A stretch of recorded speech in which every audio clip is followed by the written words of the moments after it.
মধ্যপ্রাচ্য থেকে প্রাণ ভয়ে পালাচ্ছে মার্কিন সেনারা। আমিরাতের বিরুদ্ধে যে কোনো মুহূর্তে যুদ্ধ ঘোষণা করতে পারে ইরান। শত্রুপক্ষকে শায়েস্তার জন্য ইরানকে ভয়ঙ্কর ড্রোন দিচ্ছে রাশিয়া। আসসালামু আলাইকুম, শুভেচ্ছা সবাইকে। আমি ইমতিয়াজ আহমেদ, আপনাদের স্বাগত জানাচ্ছি সারাদিনের ব্রেকিং নিউজে। শুরুতে ইরান যুক্তরাষ্ট্র যুদ্ধ পরিস্থিতির খবর। ইরানের তীব্র ক্ষেপণাস্ত্র ড্রোন হামলার ফলে মধ্যপ্রাচ্যে মার্কিন ঘাঁটিগুলোতে নিরাপত্তা পরিস্থিতি ক্রমে গুরুতর হয়ে উঠেছে। এই পরিস্থিতিতে জীবন বাঁচাতে ঘাঁটি ছাড়তে বাধ্য হচ্ছেন মার্কিন সেনারা। তেহরানের হামলায় ভয়ে ঘাঁটি ছেড়ে নিকটবর্তী হোটেল ও অফিস স্পেসে কাজ করতে শুরু করেছেন তারা। এতে সেনাদের পাশাপাশি সাধারণ মানুষের জীবনও ঝুঁকির মুখে পড়েছে।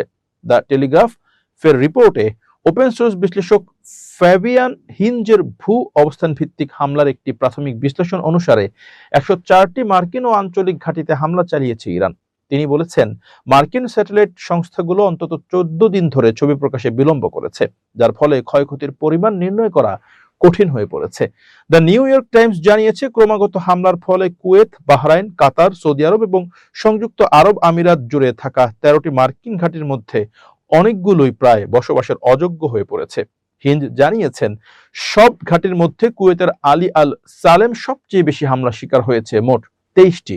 এরপরেই রয়েছে ক্যাম্প আরিফজান এবং ক্যাম্প বুহরিং।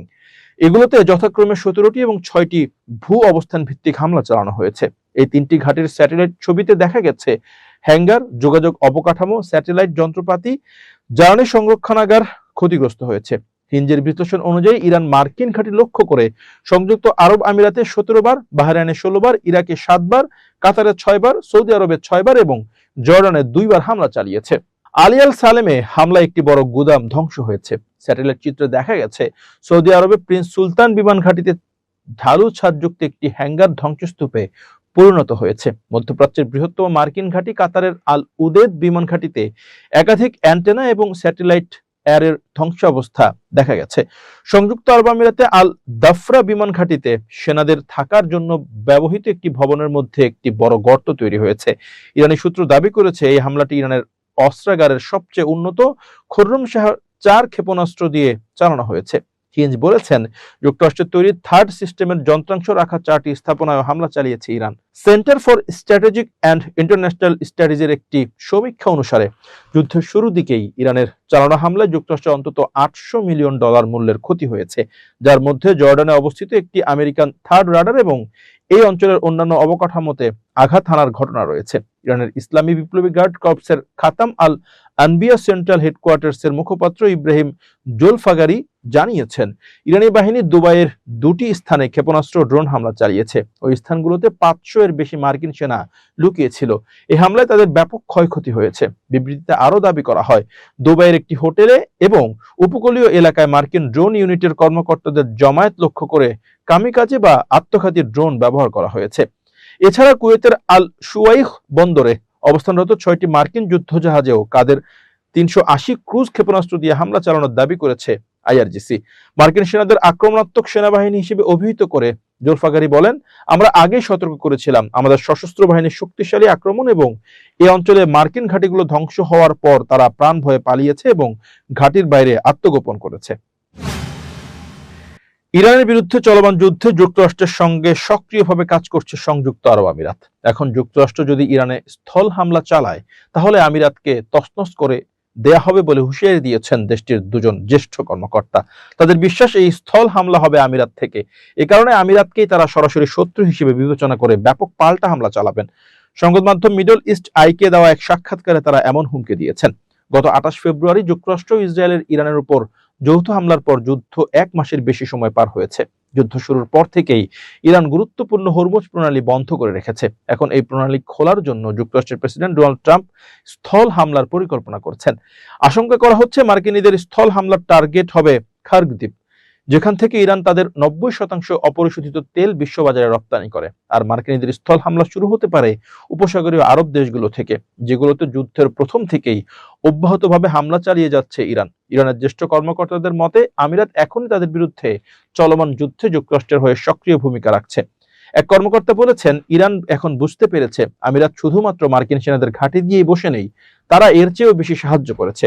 এ কারণে ইরান সিদ্ধান্ত নিয়েছে আমিরাতের প্রতি আর সহনশীল তারা থাকবে না। তিনি বলেছেন, ইরানের গোয়েন্দারা বিশ্বাস করে আমিরাত ইরানের বিরুদ্ধে যুদ্ধে ব্যবহার করতে নিজেদের কিছু আকাশ শক্তি যুক্তরাষ্ট্রকে দিয়েছে। এই কর্মকর্তা আরো বলেছেন, ওমানে ইসরায়েল হামলা চালিয়ে ইরানের উপর দায় চাপিয়েছে। অপর এক কর্মকর্তা বলেছেন, নিজস্ব গোয়েন্দা তথ্য ও রাশিয়ার কাছ থেকে পাওয়া গোয়েন্দা তথ্য অনুযায়ী তারা জানতে পেরেছেন ইরানে যুক্তরাষ্ট্রের স্থল হামলা অত্যাসন্ন, অর্থাৎ যে কোনো সময় হামলা হতে পারে, আর এই হামলা চালানো হবে আমিরাত থেকে। তিনি বলেছেন, বিশেষ করে বাহরাইন ও আমিরাত থেকে হামলা হলেও তারা এতদিন দেশগুলোর নিজস্ব অবকাঠামোতে হামলা চালাননি। এর বদলে যুক্তরাষ্ট্র ইসরায়েল সংশ্লিষ্ট স্থাপনায় হামলা চালিয়েছেন। কিন্তু এখন আমিরাত থেকে যদি স্থল হামলা হয়, তাহলে দেশটিকে সরাসরি শত্রু হিসেবে বিবেচনা করে সেই অনুযায়ী ব্যবস্থা নেওয়া হবে। তখন হামলা শুধুমাত্র সামরিক ও গোয়েন্দা স্থাপনায় সীমাবদ্ধ থাকবে না, হামলা হবে সরকারের মালিকানাধীন বেসামরিক স্থাপনাতেও। আর এ ব্যাপারে আমিরাতকে ইতোমধ্যে বার্তা পৌঁছে দেওয়া হয়েছে বলে জানিয়েছেন তিনি। 29তম দিনে গড়িয়েছে যুক্তরাষ্ট্র ও ইসরায়েলের সঙ্গে ইরানের চলমান সংঘাত। প্রথম আঘাতে ইরানের সর্বোচ্চ নেতা আয়াতুল্লাহ আলী খামেনিকে তার পরিবার সহ হত্যার পরও দেশটির ইসলামী শাসনতন্ত্রের অবসান ঘটাতে না পেরে একের পর এক নেতা ও কমান্ডারদেরকে হত্যা করে চলেছে যুক্তরাষ্ট্র ও ইসরায়েল। সে সঙ্গে ধ্বংসের শেষ চেষ্টা চালানো হচ্ছে ইরানের জ্বালানি ও পারমাণবিক কর্মসূচি সহ গুরুত্বপূর্ণ সব স্থাপনাও। তবে শক্ত জবাব দিয়ে চলেছে তেহরানও। ইসরায়েলের পাশাপাশি মধ্যপ্রাচ্যের দেশগুলোতে অবস্থিত মার্কিন ঘাঁটি ও স্থাপনাগুলোতে ক্ষেপণাস্ত্র ও ড্রোনের সম্মিলনে ভয়ঙ্কর সব হামলা চালিয়ে যাচ্ছে দেশটি। সব মিলিয়ে যতটা সহজে ইরানকে পরাস্ত করবেন বলে ভেবেছিলেন মার্কিন প্রেসিডেন্ট ডোনাল্ড ট্রাম্প ও তার সহযোগীরা, তেমনটা তো হচ্ছেই না, বরং ইরানের জবাবের সামনে মুখ থুবড়ে পড়েছে তাদের সব পরিকল্পনা। এমন পরিস্থিতিতে ইরানকে আরো ভয়াবহ আঘাত হানার পরিকল্পনা করছে যুক্তরাষ্ট্র। প্রস্তুতি নেওয়া হচ্ছে ভয়ঙ্কর স্থল অভিযানের। এই অবস্থায় ইরানের সহায়তায় এগিয়ে এসেছে আরেক সুপার পাওয়ার রাশিয়া। ইউক্রেন যুদ্ধে দারুণ সফলতা দেখিয়ে চলা শাহেদ ড্রোনের উন্নত সংস্করণ ইরানে পাঠাচ্ছে মস্কো। শনিবার 28 মার্চ মার্কিন ও ইউরোপীয় কর্মকর্তাদের বরাতে তথ্য প্রকাশ করেছে বার্তা সংস্থা এপি। মূলত ইরানের তৈরি অত্যাধুনিক শাহেদ ড্রোনই ইউক্রেন যুদ্ধে ব্যবহার করে আসছিল রাশিয়া। তবে এই ড্রোন এখন জেট ইঞ্জিন, কৃত্রিম বুদ্ধিমত্তা বা এআই নেভিগেশন, উন্নত জ্যামার প্রতিরোধী ব্যবস্থা ও স্টারলিংক ইন্টারনেট ডিভাইস যুক্ত করে আরো শক্তিশালী করেছে মস্কো। সেই উন্নত ড্রোনই এখন তেহরানে পাঠানো হচ্ছে। আজারবাইজান হয়ে মানবিক সহায়তার নামে ট্রাকে এই ড্রোন পরিবহন করা হচ্ছে বলে ধারণা করছেন ইউরোপীয় কর্মকর্তারা। তবে চালানটি কত বড় এবং এটি এবারই প্রথম সরবরাহ কিনা ধারাবাহিক সরবরাহের অংশে তা এখনো স্পষ্ট নয় তাদের কাছে। অবশ্য ইরানের ড্রোন পাঠানোর তথ্য অস্বীকার করেছেন ক্রেমলিনের মুখপাত্র দিমিত্রি পেসকভ।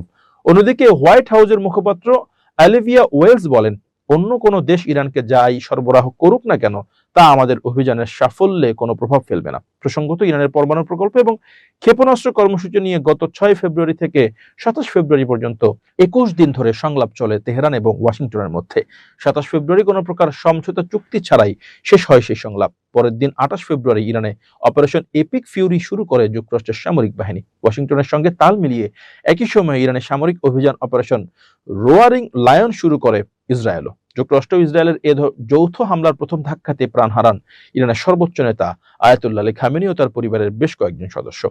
27 দিন ধরে চলমান যুদ্ধে এরই মধ্যে প্রধান নিরাপত্তা কর্মকর্তা আলী লারিজানি, সামরিক বাহিনীর অভিজাত শাখা ইসলামিক রেভলিউশনারি গার্ড কর্পস আইআরজিসি-এর শীর্ষ কমান্ডার মোহাম্মদ পাকপৌর সহ বেশ কয়েকজন গুরুত্বপূর্ণ ও জ্যেষ্ঠ কর্মকর্তাকে হারিয়েছে ইরান। দেশটির বিভিন্ন সামরিক বেসামরিক গুরুত্বপূর্ণ স্থাপনা ধ্বংস কিংবা ক্ষতিগ্রস্ত হয়েছে। এছাড়া ইরানের 2000-এর বেশি মানুষ যুক্তরাষ্ট্র ইসরায়েলের যৌথ হামলায় প্রাণ হারিয়েছেন এখন পর্যন্ত। তবে পাল্টা জবাব দিচ্ছে ইরানও। যুদ্ধের শুরু থেকেই ইসরায়েল ও মধ্যপ্রাচ্যের উপসাগরীয় অঞ্চলের 6টি দেশ সৌদি আরব, কাতার, কুয়েত, বাহরাইন, সংযুক্ত আরব আমিরাত ও ওমানে অবস্থিত মার্কিন ঘাঁটি বা সেনাঘাঁটি ও বিভিন্ন গুরুত্বপূর্ণ স্থাপনা লক্ষ্য করে দফায় দফায় ড্রোন ক্ষেপণাস্ত্র নিক্ষেপ করা শুরু করে ইরান, যা এখনো চলছে। ইরানের লাগাতার হামলার মুখে এর মধ্যে প্রায় ভেঙে পড়েছে যুক্তরাষ্ট্র ইসরায়েলের প্রতিরক্ষা ব্যবস্থা। এই অবস্থায় রাশিয়ার উন্নত প্রযুক্তির ড্রোন ইরানের হাতে পড়লে মধ্যপ্রাচ্যে মার্কিন ও মিত্র বাহিনীর বিমান প্রতিরক্ষা ব্যবস্থা আরো বড় চ্যালেঞ্জের মুখে পড়ে যাবে বলে মনে করছেন বিশেষজ্ঞরা। এই ছিল সারাদিনের ব্রেকিং নিউজ। এখানেই পাবেন দিনের সবচেয়ে আলোচিত সংবাদ, সমসাময়িক ঘটনা আর তার বিশ্লেষণ। আমরা চেষ্টা করি আপনাদের কাছে সত্য, নিরপেক্ষ ও নির্ভরযোগ্য খবর পৌঁছে দিতে। সত্য ও নিরপেক্ষ খবরের জন্য চ্যানেলটি সাবস্ক্রাইব করুন।